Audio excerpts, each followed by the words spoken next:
Shri Krishna, Shri Krishna. Gurur Brahma, Gurur Vishnu, Gurur Devo Maheshwaraha, Guru Sakshat Parabrahma, Tasmai Shri Gurave Namaha, Tasmai Shri Gurave Namaha.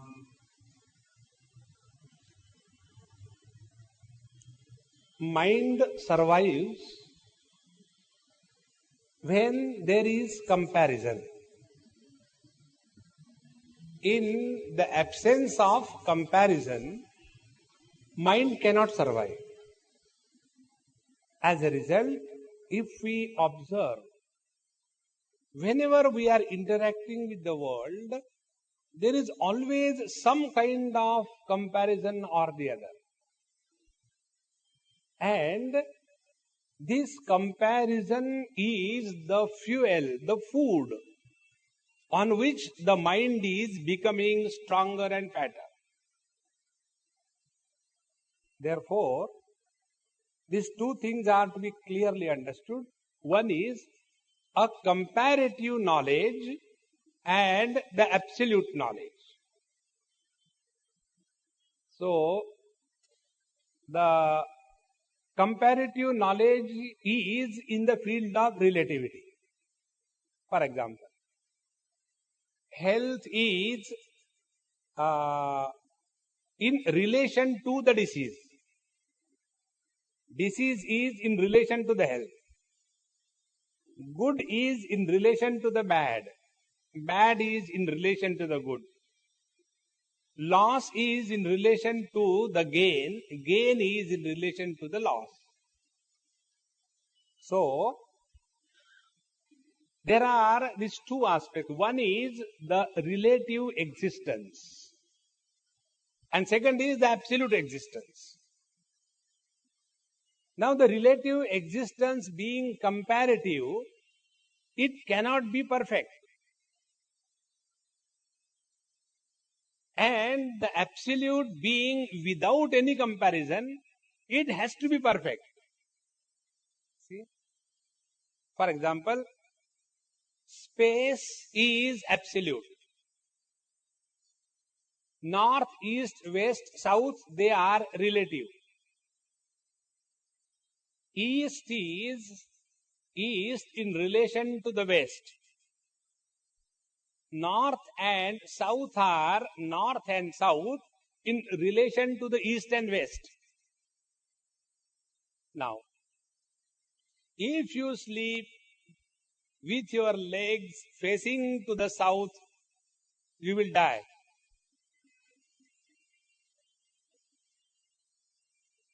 If your house door opens to the south, all your money will be drained away. See? Nobody says, don't face your legs to the space.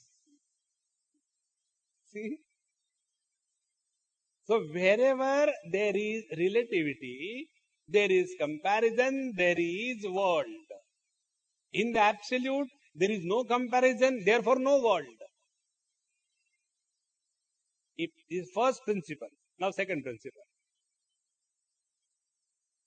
In the absolute, relative is only imagined. Yesterday also I told this point. If these basic things are clear, meditation is a matter of a snap. So, in the absolute, relative is imagined. Absolute is man. Husband is relative. How the husband is born out of a man? There is an imagination. One foolish girl thinks. Isn't it? So I think he is fit for me. Who else could be for you? So a husband is born. Now who is a husband? Husband is an imagined entity superimposed on the man. So man is the reality, husband is an superimposed imagination, and therefore he is a relative. Now be attentive. How can you get absolute happiness from the relative?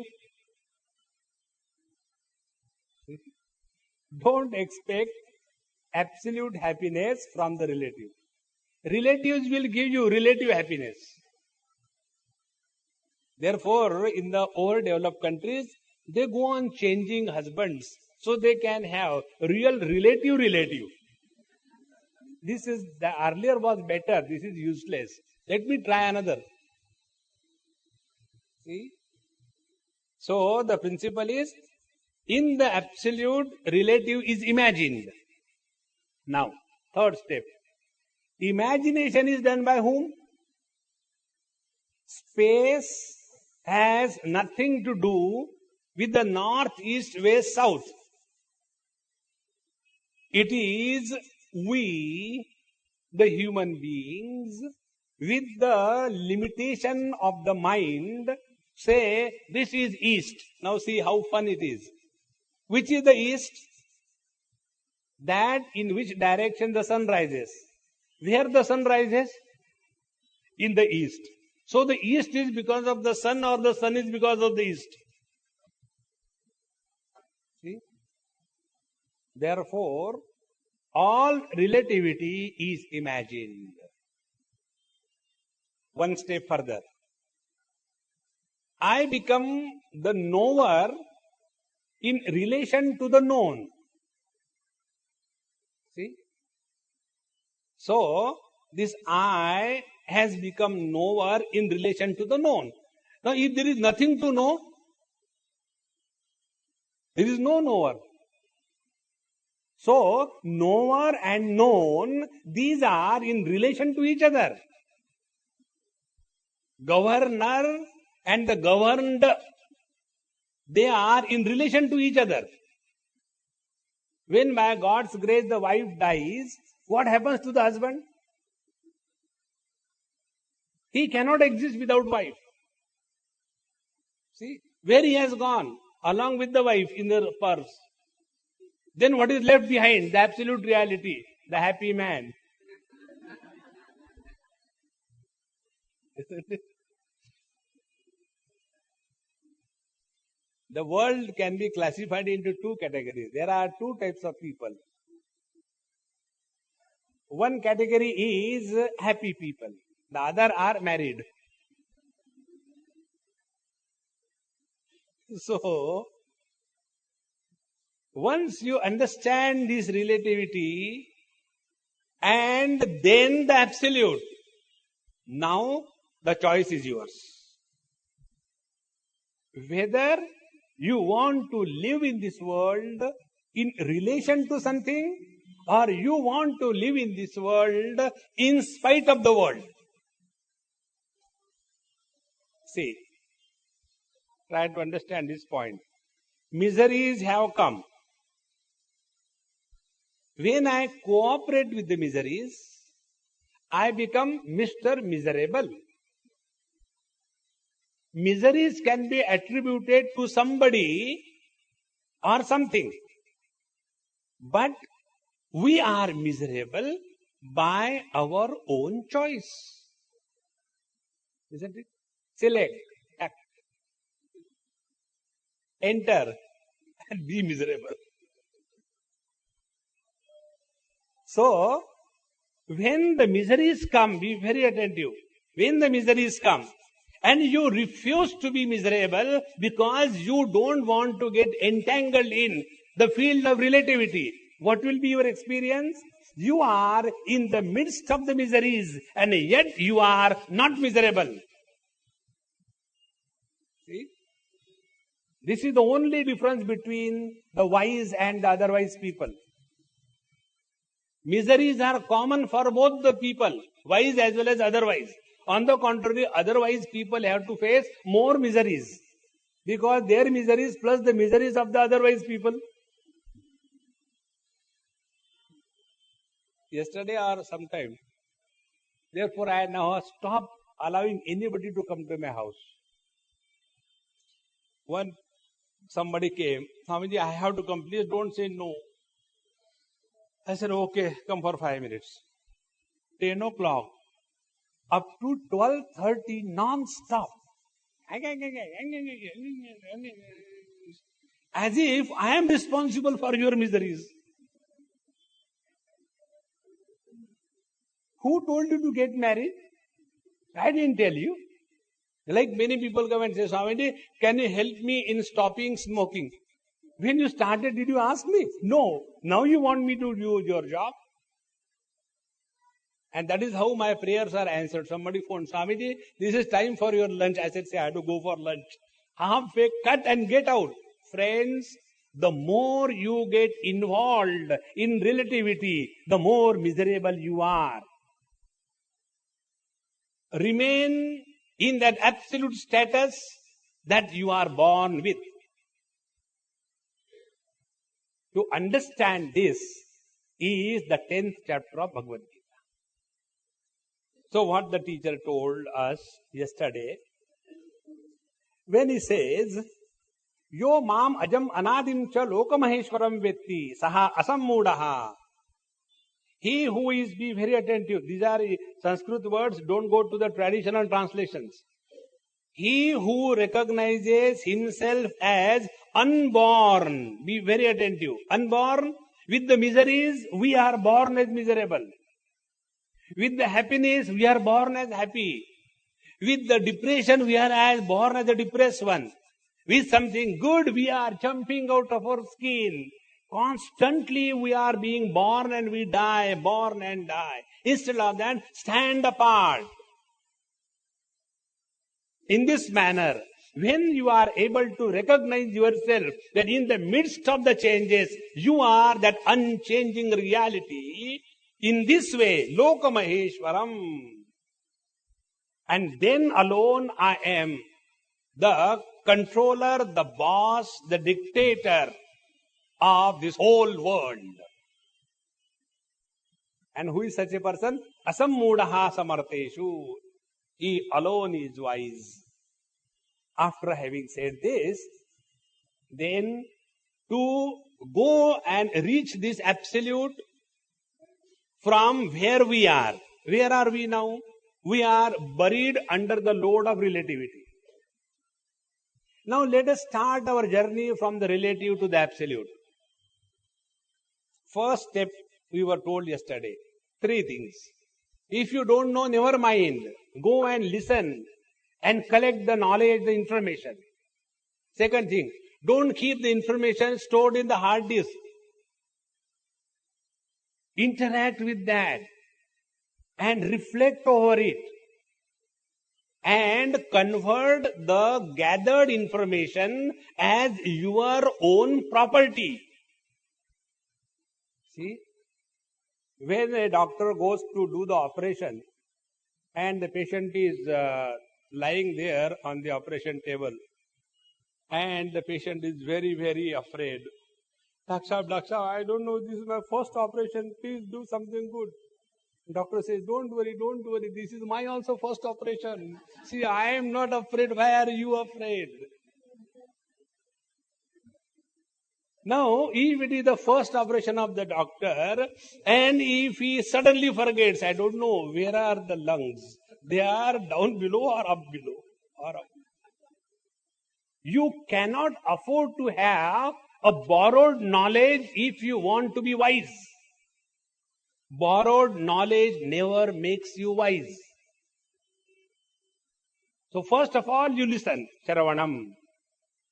Thereafter, interact with that knowledge and convert that information as your own property. Any moment you are woken up from the sleep and ask your name, hey, what's your name? Wait a minute. The computer is starting. No. Instantaneously, by default, we tell our name. In the same manner, this knowledge must become our own immediate property. Now, third thing. Third thing is asammohaha. Buddhir jnanam asammoha. Now this spiritual influenza should not come as an attack for 3 days.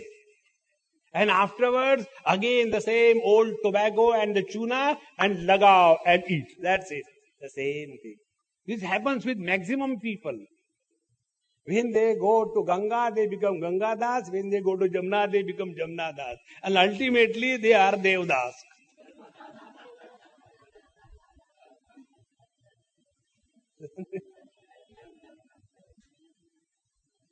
There has to be unbroken involvement in living the spiritual life. See, if you see the lives of the great scientists, Eureka was not discovered in a laboratory. The scientist in that scientist was working 24 hours. See, spiritual life is not with a makeup and with all the kinds of malas in the hand and like olden days they used to do with the thermometer. Same way, because it gets entangled in that thela, there are many things. It's not only mala. Coins are there, bidi is there, matchbox is there, and mala is there, and Krishna is also there, his brand, Krishna brand bidi. Spirituality is not a part-time profession. It is a full-time involvement in life. See, the whole life will change. Buddhi jnanam asammoha. Now, after this information is collected, you are now committed to lead a scientific life. Then how to begin? So first, commitment is discovered. Now, the first technique is told. Kshama. Yesterday I explained all this. I am just repeating it so that it becomes your own knowledge. Now, somebody can do something harm to me if that somebody is recognized as other than me. Please understand this point. Sometime you must have experienced some of our old friends. They come from backside and give one, "Are yaar," and you get such a terrible, "You monster, who's there?" And then you come to know, "Are he is my langoti yaar." The moment you know the one who gave you a blow is your really, really great friend, all the pain and the misery disappears because you have discovered someone your own. Then what you have done? You don't have to say even, "Hey, I have forgiven you." See? Friends, when we forgive, we grow spiritually. And the forgiveness is never brought on the lips. Those who say, "I have forgiven you," that is the highest sin. When our teeth bite our tongue, will the tongue say, "I have forgiven you"? No. Because the teeth and the tongue, they may be in duality, in relativity, but the owner is absolute. When something goes in between the two teeth, it is the same tongue which was beaten, goes and starts digging it out. And when it comes out, aha. See? Therefore, when we forgive, what happens, you give up the mean-mindedness and you grow into the absolute. There is one shlok in Sanskrit which tells, "Ayam nijo paro veti ganana laghu chetasam." Those who always talk this kind of language, "This is mine, that is yours. This is mine, that is yours." Ganana laghu chetasam. They are counted in the rat-hearted, mice-hearted. These mind religions. You go in the overdeveloped countries. Please come for dinner in La Bella Hotel. So you go there. And when you go there and you lift your plate, please pay $1, then you can take that 1/4 of pizza. If you don't pay, you don't take.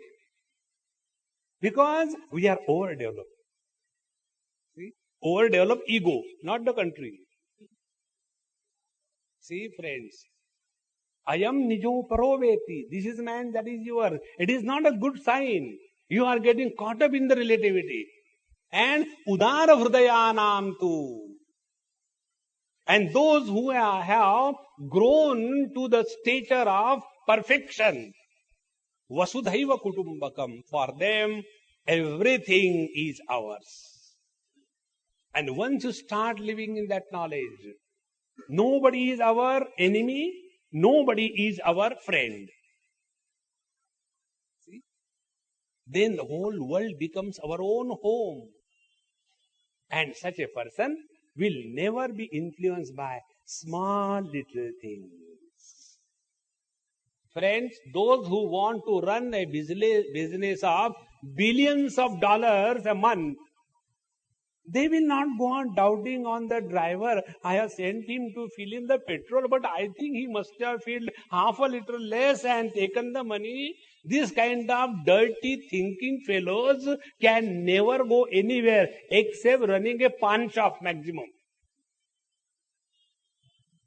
Think. You have to grow. And this happens by this simple technique, kshama, forgive.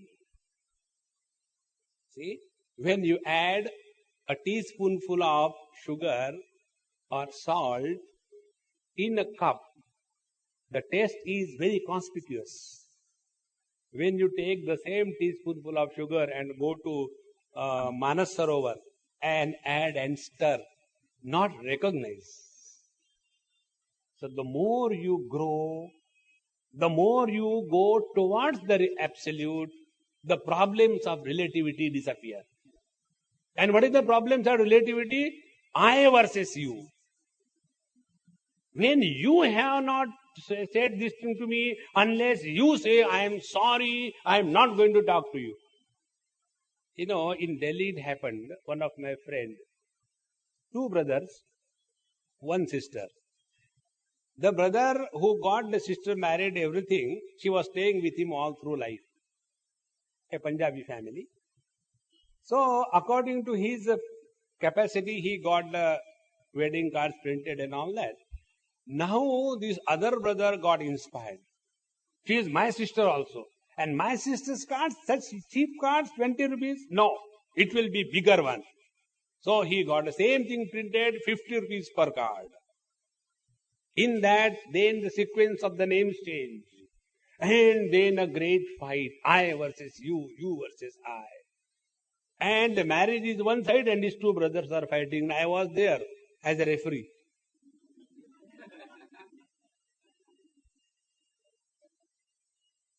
And when they are fighting, I said, look here, on his behalf, I touch your feet and please forgive him. You don't say like that. I said, you are barking like dogs. I am ashamed to call you human beings. Is this your love for your sister? I versus you, you versus I. Kshama, forgiveness, is the manifestation of the absolute reality through the relative dirt called as the human mind. See how you grow spiritually. Kshama, Satyam. If you have to talk only about the reality, about the truth. Or talk about nonsense.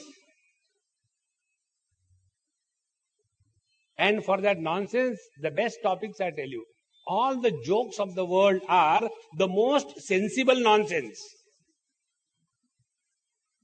When you are able to, today, somebody sent me the proof. One of my book is coming. What is the name? Mauji Vakya. It will be this size book. On each page there will be one sentence and a cartoon. And there, this was written, one sentence was written in Hindi. Because mauj can be only in Hindi. In English can be only suffering. So, it was written there, those who do not have the sense of humor, they don't require any special effort to become miserable. They can be miserable very comfortably, any place, without reason, by default. And those who have this sense of humor, even the God cannot make them miserable. God becomes miserable. So, Satyam, if we have to talk about, let the truth alone be spoken. And please remember, speaking truth does not mean you should tell me what is the truth, where you have gone. I have gone to temple, and afterwards you come to know, oh, he has gone to drink. Now you spoke to me the lies. This is not lie. This is not truth. Talking about the world is a lie. Giving a straight lie about the Lord is the truth. Please understand. When talking about physics means what? You don't talk about chemistry. Satyam means talking only about the Lord. And anything you talk about the world, it cannot be the truth.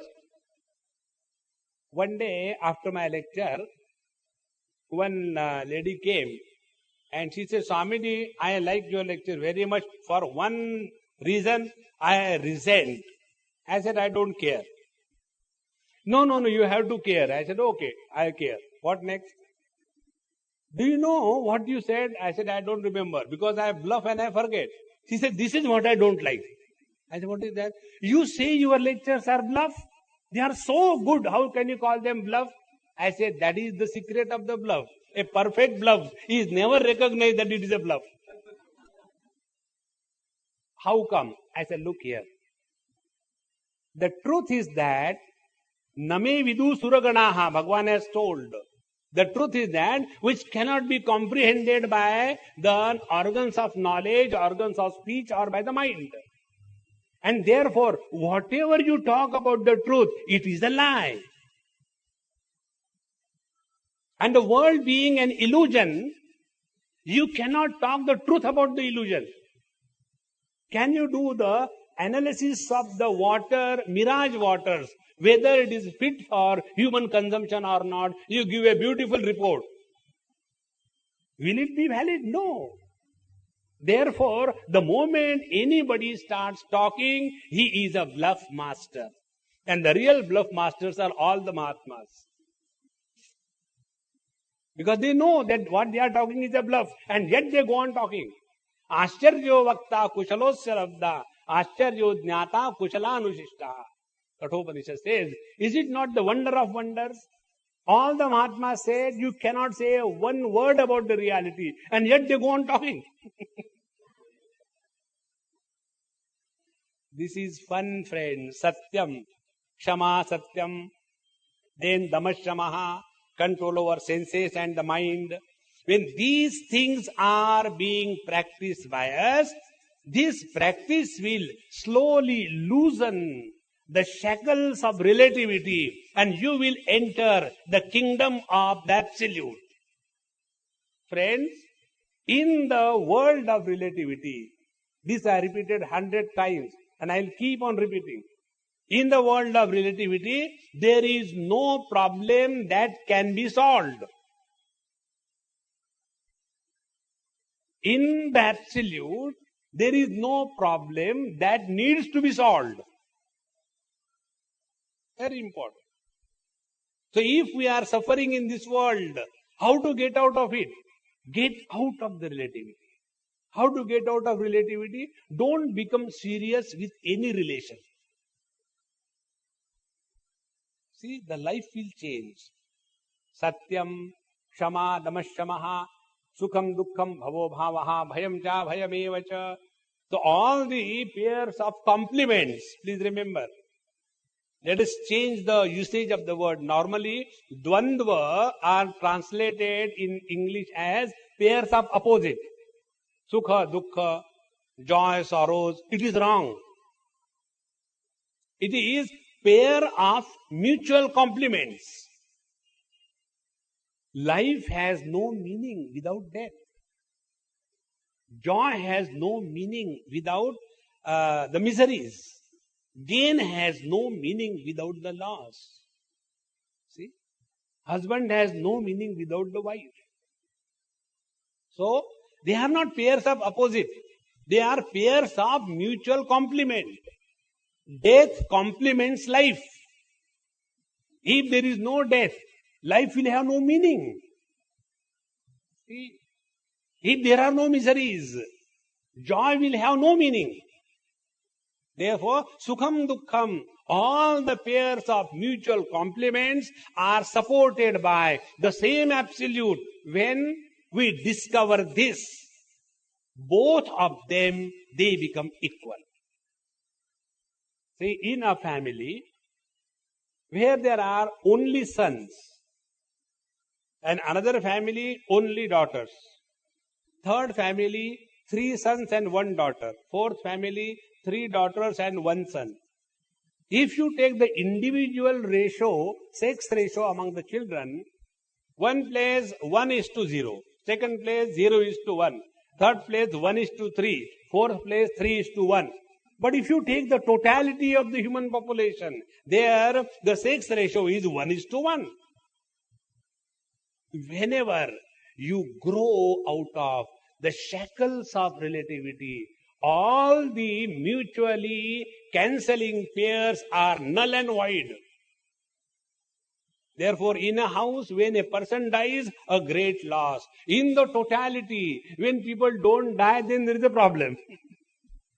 So it is good people die. Then only the balance is maintained.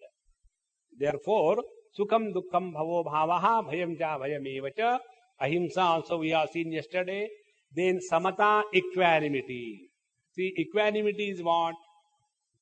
See, this is all just to be recognized. It is not difficult, for example. And equanimity is our essential nature. My eyes are equanimous to all the colors. So when I see a yellow color, eyes are able to see. Then I see a dark blue color, eyes are able to see. Then I see a white one, the eyes are able to see. Why? Because the eyes are equanimous to all the colors. See. Ears are equanimous to all the sounds. It is not that you are listening only my words. You are also listening to the all nonsense around. Because ears are equanimous. Same is the case with the mind. It is not the mind thinks only about the holy things. No. It also thinks about the unholy things also. And because of the holy thoughts or unholy thoughts, mind is neither holy nor unholy. Mind is mind. The thoughts are holy or unholy. Go one step further. The consciousness supporting the waking dream and the deep sleep. Towards all the 3 experiences, consciousness is the same. Go one step further. The consciousness is supporting the experiences of the living beings as well as the inert world. So from the consciousness point of view, consciousness and inertness, they are one and the same. Therefore, samata, equanimity means recognize this your own nature. It is not possible to be non-equanimous. It is not possible. The whole world is existing only in this equilibrium in existence.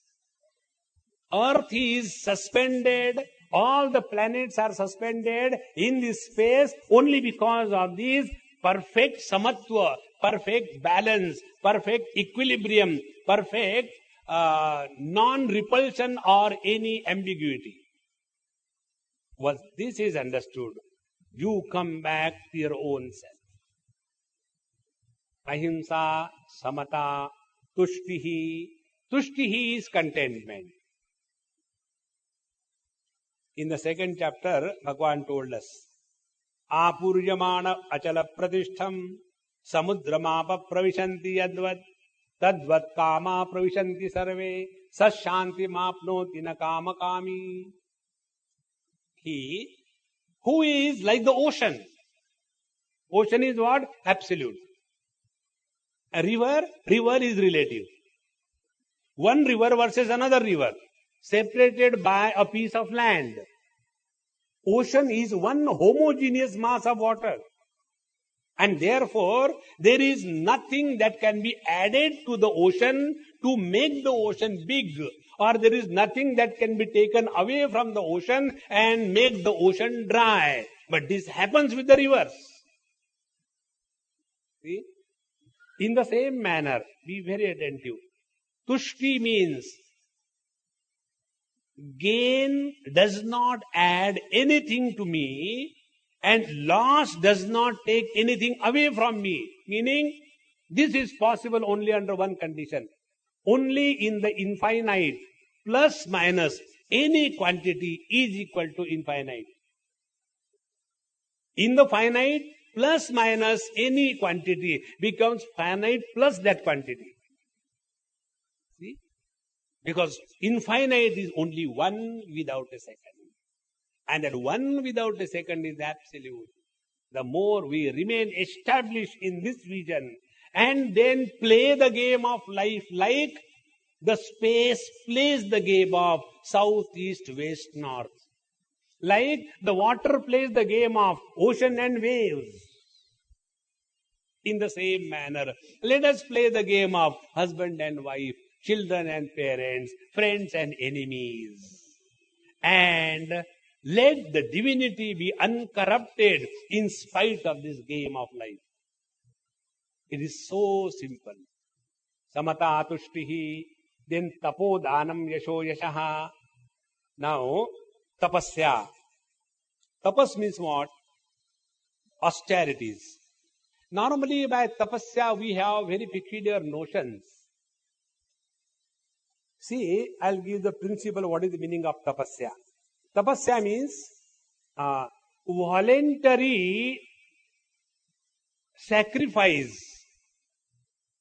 is called as tapasya. Suppose somebody is standing on two legs comfortably and you tell him he is doing tapasya. We don't agree. The other fellow is standing with one leg folded, one leg only on the ground, and one hand in the air and one leg down. Why he is doing tapasya? The other day I saw in a newspaper or somewhere, one Mahatma hanging himself by a rope, not with the neck unfortunately, but hanging with the hands. And last 15 years, this Mahatma has not been sitting. They don't sit. Trees don't sit. Horses don't sit. Horses stand and sleep. But to that person is a big tapasvi Mahatma. And somebody is sitting comfortably and enjoying every moment, indulgent Mahatma, not tapasvi. See, our understanding of tapasya is suffer. Please remember, suffering is not tapasya. Then what is real tapasya? So, when you have got two legs, you give up one leg, stand on one leg, tapasvi. When you have sufficient food to eat, you don't eat, you suffer. And then I don't take food, I don't take water, and I want to continue without food and water. And by that what you want to do? I want to prove that I am unnatural. God has given food to eat, not to suffer. Think. But that becomes a peculiar notion of tapasya. If you really want to do tapasya, I will give you a technique. The more sacrifice you can do, the more austerities you are practicing. And what is the highest sacrifice? The sacrifice of our ego. Ahamapetakam nija vibhanakam mahadidam tapo ramana vagyam. If we have really sacrificed our ego, we have practiced the highest tapasya. Friends, if you really sacrifice the ego, you know what happens? You refuse to be miserable. more the miseries, stronger the ego. Lesser the miseries, weaker the ego. No miserable entity, you are God. Please remember, dispassion, giving up everything and remaining frustrated like a python, that is not realization. Let every moment be a moment of celebration. And we are able to express that absolute bliss through us in spite of the world around us. If you are happy because of your wife, you are a henpecked weakling fellow. If you are happy in spite of your wife, you are a really gem of a person. Just only change the attitude.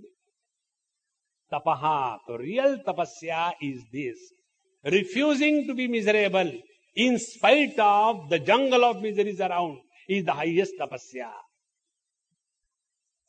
Tushti, then tapaha, then danam. Danam is charity. Now this charity is the most funny thing in this world. You know what happens? In charity, our value for the wealth is intact. When I give somebody 100 rupees, what is in my head going on? Maybe poor fellow, at least he can buy something and live. So the value for the money is untouched in my mind. See how important it is. And the second thing, when we give charity to somebody, we have that notion that I am giving to somebody. Friends, please remember, the giver is a beggar and the receiver is the king. The day you will realize this truth, your whole attitude will change. And this I learned from a small girl in Pune, somewhere in 80s. I went to some place, about half a dozen or a dozen children. Swamiji, these children will chant 15 chapters of Gita. So we have to suffer. So I said, okay, start. I was feeling hungry. So they started, sitting in a proper manner. Shri Bhagavan Uvacha Urdhva Moola Madashakam. Don't worry, I am not going to chant the whole one, my God. Somebody started. So they started. And after the whole thing was over, there was one girl, so beautifully sitting, without any disturbance. The eyes were closed like the petals of a flower, no tension, not one single apabhramsha, perfect pronunciation, and chanted in such a beautiful rhythm. No apaswara, no apabhramsha. And when all that was over, I have forgotten my hunger. She was doing so well. Others were also there, doing all right. So, when you are happy, you give something, isn't it? So, that day I had one chocolate in my pocket. 5-star Cadbury's chocolate without the worm.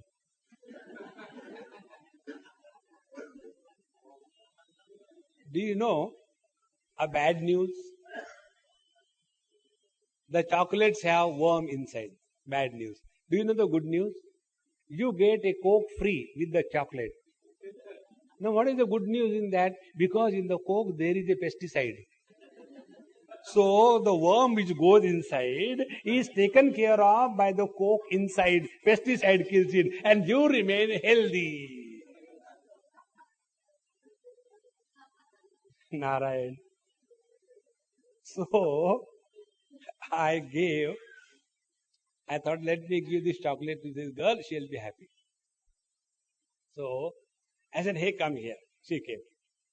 Very composed, dignified, calm, undisturbed. I said, close your eyes. She closed them. I said, now I give you something as a gift. You please take that. I put it on her hand and I said, now see. She opened. Swamiji, I don't want. Flatly refused. I said, why? Mummy told, don't eat all rubbish.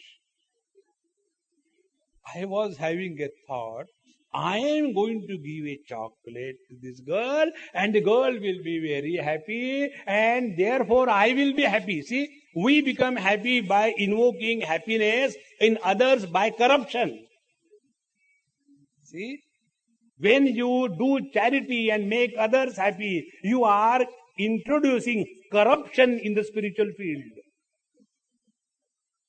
Please understand. That day I discovered, I said, hey, I was thinking, I can give something to somebody and make happy. That was the highest discovery. You can give something to somebody if that somebody is ready to receive. In that case, what happens? In our Taittiriya Upanishad comes, Shriyadeyam, Bhiyadeyam. When you are giving something to somebody, you have the fear in your heart. Am I not insulting by giving this thing to him? See? Therefore, those who receive the gift, they are undergoing tremendous torture. You don't know that. One example I will tell you. This happened in Rudraprayag. I was going in a bus with a group of people and we had to stop somewhere on the bus stop for a break, cup of tea and all that. So I also got down and standing there below the tree and all that. And you know, in India, we are by default able to do namaskar to the Mahatma. Doesn't matter who is he. So when I was standing there, one after another, people started doing namaskar. Now, will you run? So I was standing there. Karo Baba, karo. And there was one doctorni from medical college in Delhi.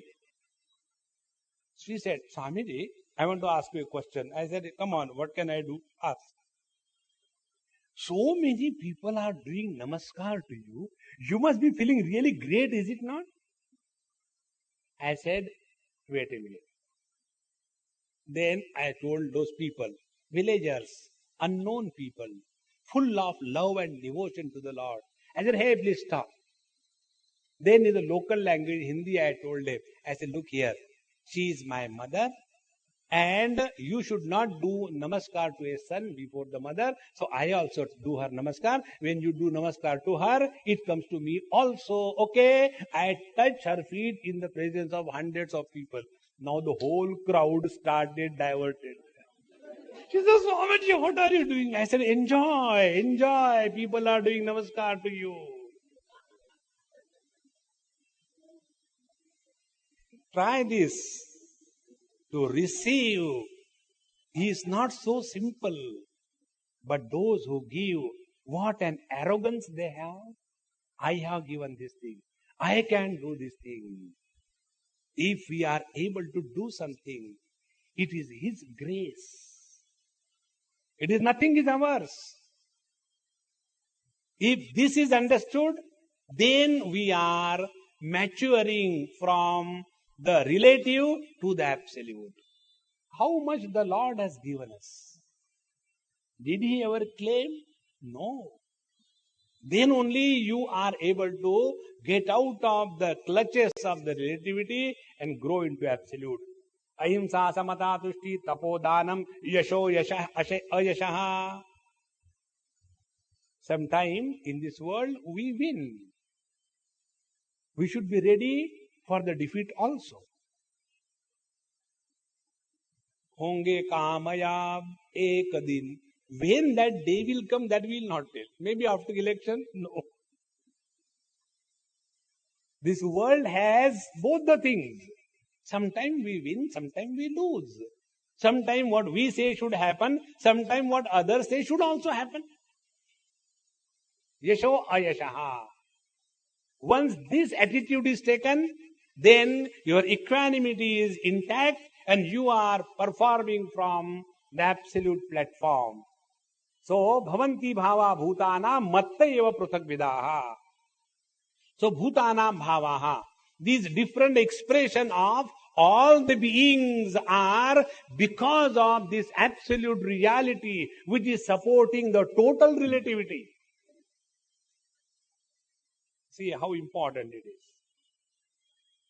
So, bhavanti bhava bhutana matta eva prathakvida. After having told this was from the effect point of view. Please remember, water, ocean and the waves. In that, ocean is the cause, waves are the effect, and water is beyond the cause and effect. Please understand this. Water is beyond cause, the ocean, and because of that, water never gets drowned in the ocean. Water is beyond the effect, the waves. Therefore, when the waves break, nothing happens to the water. But on this water, the absolute cause and effect, ocean and wave, is superimposed. So, from the point of view of the water, there is nothing like ocean and wave. But if we are caught up only at the wavelength, if we are caught up at the wavelength, then we will be all the time having 2-3 phenomena. Phenomena number 1, competition with other waves. See? Second thing, fear of the ocean, the cause. But when the wave transcends the wavehood and discovers the essence of the wave is the water, thereafter there cannot be any competition with other waves and there cannot be any fear of the ocean. See? In the same manner, we, the created beings, at the level of the effect called as the waves. And therefore, our life is a constant struggle. I versus you. Competition, jealousy, anger, frustration, and challenges between the waves, among the waves. And the ocean, the creator. Oh God, please forgive me. Oh God, please give me this thing. I am very God-fearing man. When you remain as a wave, you have to be afraid of the ocean. So our life story is this. Either mutual competition or constant fear. As long as you are living in mutual competition and perpetual fear, you are living death. You are not living life. The only way is get out of this relativity and come to discover you are that absolute water which is expressing the glory of water is the ocean. And the glory of the ocean is the waves. And therefore, the ocean is not against any wave. And therefore, the water is not against the wave and the ocean. Get this point. In the same manner, when you start living as absolute reality, these two things will happen. Mutual competition, jealousy, anger, vengeance, cruelty, everything will disappear. And second thing, you will no more be leading a life of fearful existence. All the religions are tying us down under two shackles. Shackle number 1, fear. Shackle number 2, guilt. Those who are living under these two bondages of fear and guilt, they are the slaves of the relativity. Get out of it. From the absolute standpoint, there is no one else to be afraid of. and there is no one to compete with. What a joy it will be. Bhavanti bhava bhutanam matta eva prathak vidaha. Is it not our experience in the dream? The same mind becomes the God. The same mind becomes the tiger. The same mind becomes the I. So the mind, the tiger, is following me, and trying to bounce on me. Then I go to Kali Mata, look at your car, it is hitting me. And then the Kali Mata from a remote control stops the car, and thank God I am saved. This is all the game of the same mind. See? So when you are awake, after you are awake, will you have hatred for the tiger? Will you have a prasad to be offered to the Kali Mata? All are the same stupid mind. But when this is known, when we come out of the dream, in the same manner, when we wake up out of this waking dream and come to discover our absolute status, thereafter, Vijanan Vidwan Bhavate Nativadi, the knower of the absolute never insists for anything, and all the differences are dissolved. See the beauty of this life. Therefore, Bhavanti Bhava Bhutana Matta Eva Prathak Vidaha. Everything, all the differences begin from me, they remain in me, and they come back to me. He who knows this truth, how can he have any other experience except the bliss absolute? Now this is from the relative standpoint. Now the cause of this world is also the same reality. Like if waves are the water, the ocean is also the water. But the cause and effect relationship is between the ocean, the cause, and waters, the effect. And the reality between the cause and effect is the water. Therefore, in the water, you can say there is neither ocean nor wave, or you can say both ocean and the waves are two abuses given to the water. See? When you abuse somebody, do you get garlands or what? You get a blow. In the same manner, though Paramatma, the Supreme Lord, is pulsating, dancing, enjoying, expressing every mood in this world, but we forget the presence of the divinity, and we start seeing the differences and become the friends and the enemies, and call the God as the world. Calling the God as the world is the highest sin, because of which we suffer. We are the absolute reality. Instead of recognizing that reality, we start calling ourselves as Papoham, Papa Karmaham, I am the most sinful one. Calling the God as the sinful one is the highest sin, and therefore we suffer. Think, friends. Therefore, here after the effect part is taken care of, now the teacher takes the cause part. He says in the 6th verse, Maharshaya sapta purve chatvaro manavastatha madbhava manasa jata yesham loka ima prajaha. Before the waves are formed, ocean is required. So, in the same manner, when we look at the world, the question comes, who created the world? Because anything that we see in this world, we imagine that it is an effect. And wherever it is considered as an effect, as a creation, naturally the question comes, who is the creator? And how the whole creation is managed. And therefore, from that point of view, he says, Maharshaya sapta purve. There are two types of things which are holding this world together.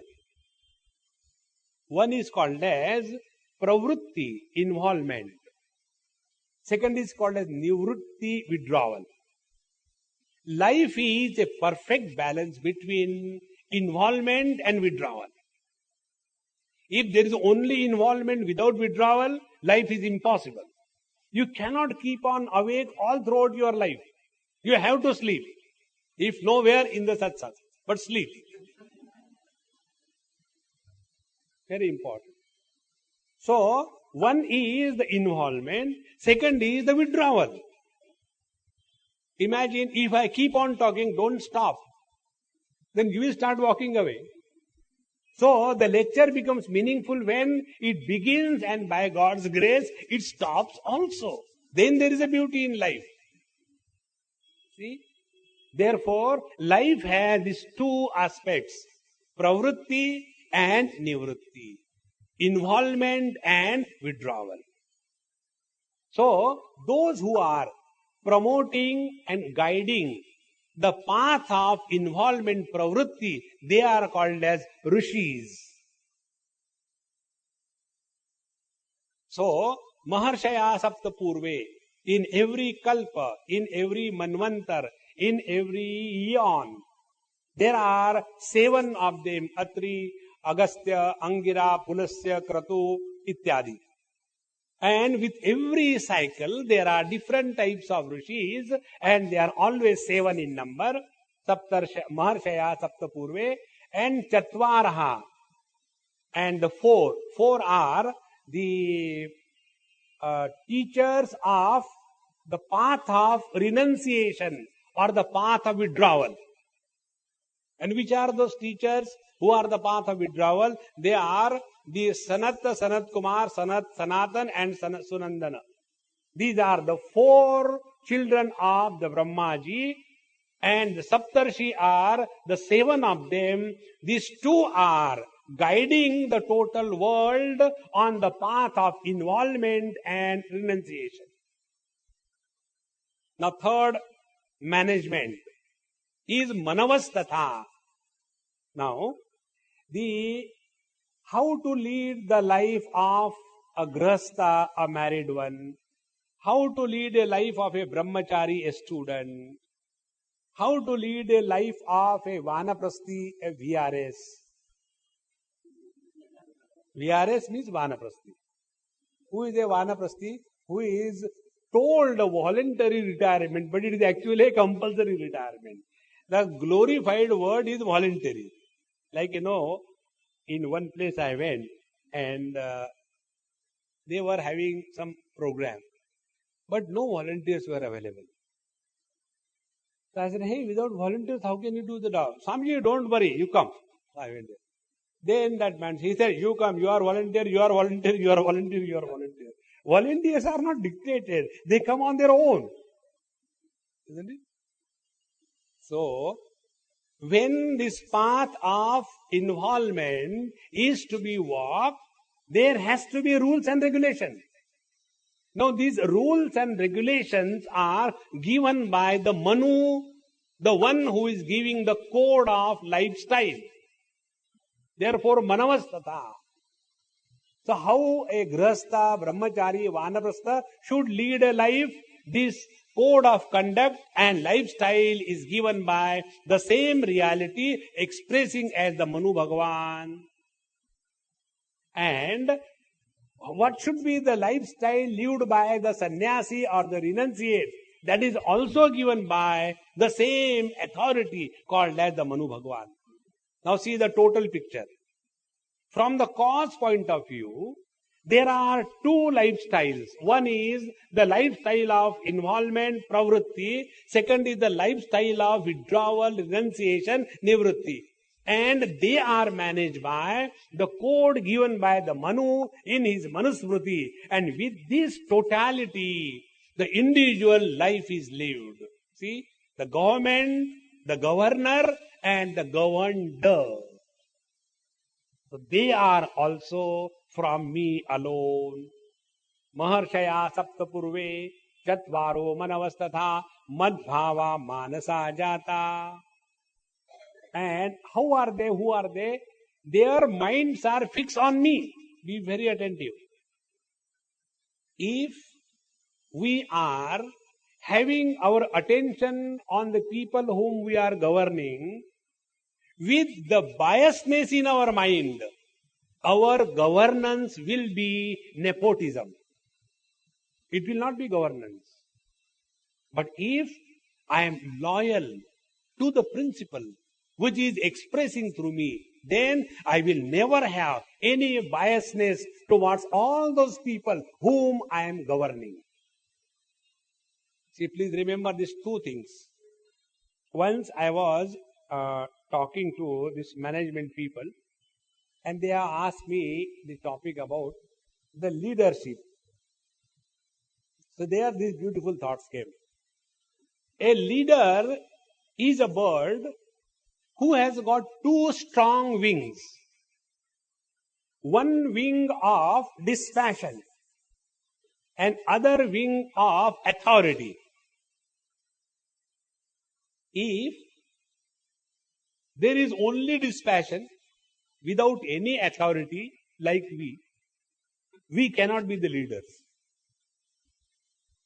Another thing, there is only authority and no dispassion. Our politicians, they cannot be leaders. They are suckers.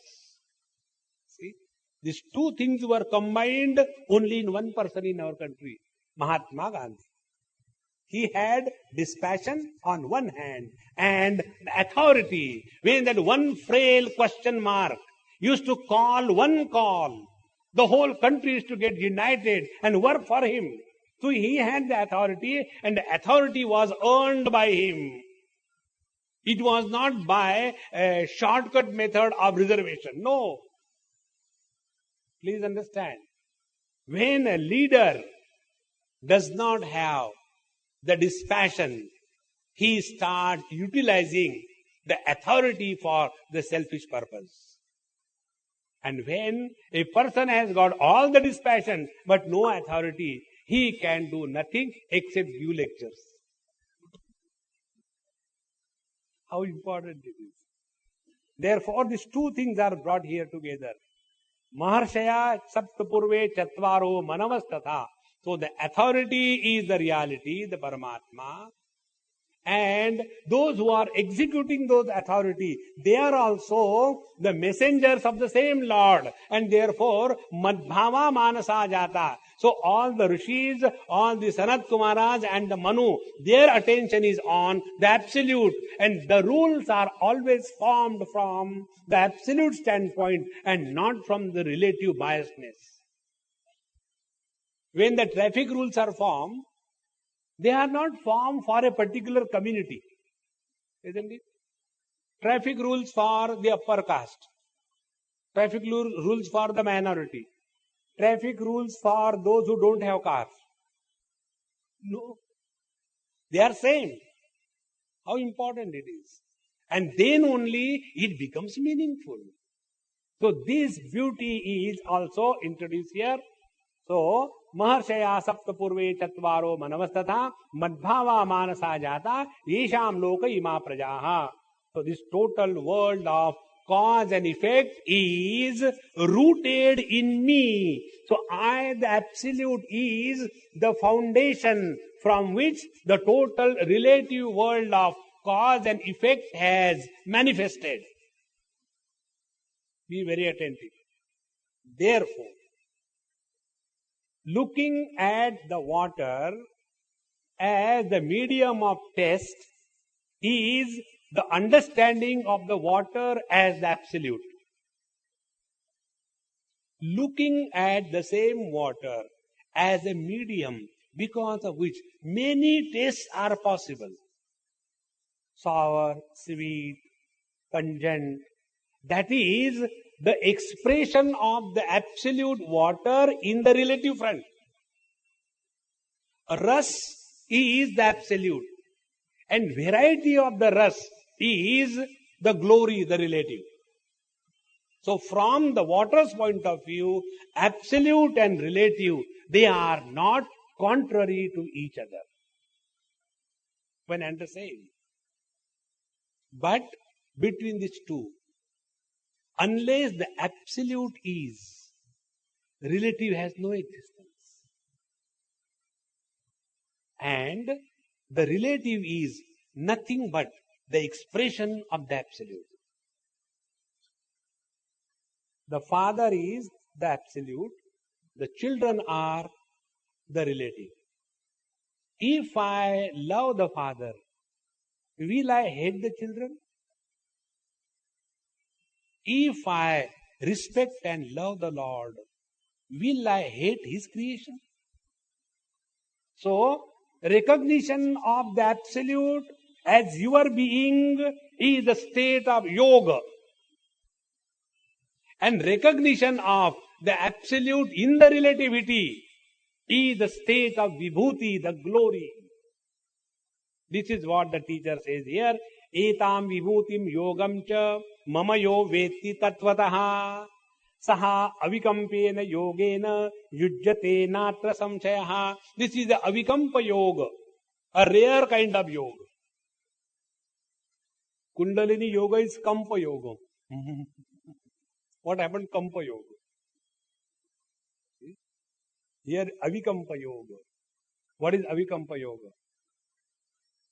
There is no doubt whatsoever whether yogarato va bhogarato va sangarato va sangavihinaha yasya brahmani ramate chittam nandati nandati anandati eva. See the beauty. Whether you are all by yourself or you are in the midst of the din and roar of the battle of life, you are the same. Whether the water is existing as an innocent dewdrop or a monstrous ocean or a suffering wave, nothing happens to the water. It remains unchallenged. It remains uninfluenced. In the same manner, Bhagavan says, Etam vibhutim yogam cha mamayo veti tatvataha. Tatvataha means in essence. This word tattva has two words. One is tat means that. And the second is tvam means you. What is being said here about the reality, that reality is none other than you. This is not a story about Bhagavan Krishna. This is the story of you and me. See? When you look at an object, you look at the object. When you look at the mirror, you look in the mirror. And when you look in the mirror, you don't see the mirror, you see yourself.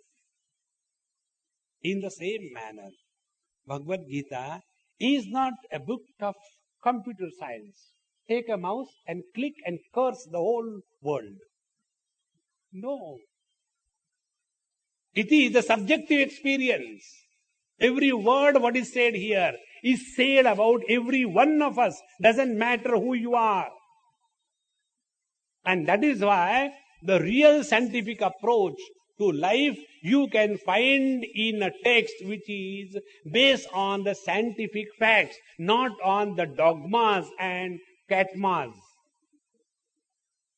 One is dogma, isn't it? Which is supporting the dogs. Second is the catmas, supporting the cats.